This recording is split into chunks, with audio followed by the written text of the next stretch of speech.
inflação, desemprego, crescimento econômico, pobreza, distribuição de renda, o local em que moramos, as roupas que vestimos, os alimentos que ingerimos, o salário que recebemos. Podemos até não perceber, mas a maior parte dessas questões são discutidas diariamente, em casa, no trabalho, nas conversas de barzinho, nas empresas, nas cúpulas governamentais.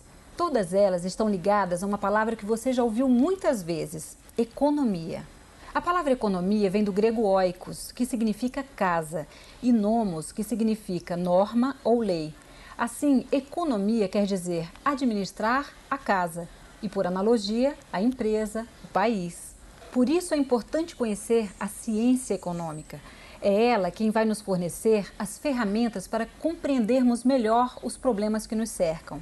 À medida que nós avançarmos, você vai ficar surpreso ao perceber como a análise econômica pode ajudar a entender o seu dia a dia. Podemos começar esse passeio pela ciência econômica buscando identificar qual é o objeto de estudo da economia. O homem é um animal guloso por natureza. Primeiro, ele tenta satisfazer suas necessidades básicas: alimentação, vestuário, moradia. Depois, passa a desejar outras coisas: um carro, uma casa maior, uma viagem de férias. Ou seja, na prática, ele nunca está satisfeito. Só tem um probleminha. Apesar de as pessoas quererem sempre mais e mais, não há recursos disponíveis para todo mundo. É aí que surge o objeto de estudo da economia: a escassez. A escassez surge em virtude das necessidades humanas ilimitadas e da restrição de recursos disponíveis. Os recursos são limitados, o que significa que nem todas as necessidades podem ser simultaneamente atendidas. Dessa maneira, as pessoas, os governos, a sociedade como um todo, qualquer que seja seu tipo de organização econômica ou regime político, é obrigada a fazer opções, escolhas. Assim, também podemos definir a economia como o estudo pelo qual a sociedade decide o que produzir, como produzir e para quem produzir. O que produzir significa escolher quais desejos e necessidades serão satisfeitos e em que quantidade. Como produzir, por outro lado, é pensar a técnica para se conseguir o máximo de produção com a menor quantidade de recursos. E, finalmente, para quem produzir, é decidir quem será o beneficiário da produção ou como o produto será distribuído.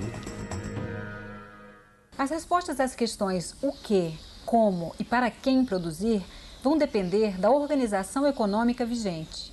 Em uma economia de mercado, o mecanismo de preços resolve todos os problemas. Na hora que sobram bens, o preço cai. Se faltar bens, o preço sobe. No final, sempre haverá equilíbrio. Há também economias com planejamento central. Nesse caso, o Estado é proprietário de tudo e decide tudo. Atualmente, os países que mais se aproximam desse modelo são China e Cuba. No entanto, o mais comum de se encontrar é a economia mista, isto é, governo e mercado interagem juntos na busca da solução dos problemas econômicos. Bom, mas então quer dizer que vivemos sempre em situações de escolha? Exatamente. A todo momento estamos fazendo escolhas. Para que nós consigamos alguma coisa, temos de abrir mão de outra. Por exemplo, usar o 13º salário para fazer uma viagem de lazer ou para pagar as contas atrasadas? Usar o dinheiro guardado para comprar uma nova TV ou um computador? Aplicar o que sobrou do salário na poupança ou em uma previdência privada? Dessa permanente situação de escolha, nasce um conceito muito importante em economia: o custo de oportunidade. Custo de oportunidade é o grau de sacrifício que nós fazemos quando optamos por um bem ou serviço medido em termos do que foi sacrificado. Ou seja, sempre que optamos por alguma coisa, abrimos mão de outra. Isto de que abrimos mão é o custo de oportunidade. Esse conceito pode ser aplicado até mesmo a itens que não se mensuram financeiramente. Por exemplo, vamos supor que você opte por fazer um curso todos os dias entre 7 e 10 da noite. Normalmente, esse era o horário que você costumava ficar com as crianças. O custo de oportunidade é o que você está sacrificando, ou seja, o convívio com as crianças. Outro exemplo, você escolheu usar seu capital para montar um negócio que você acha que lhe trará muitos lucros. Qual o custo de oportunidade deste capital? Bem, se esse dinheiro não estivesse sendo usado no seu negócio, ele poderia estar aplicado num fundo de investimento com uma remuneração de 1% ao mês. Isso que você está deixando de ganhar no fundo de investimento é o seu custo de oportunidade. Bom, esse nosso primeiro vídeo trouxe alguns fundamentos de economia. Nos próximos encontros falaremos de microeconomia, macroeconomia, economia do setor público, economia internacional e crescimento econômico. Até lá!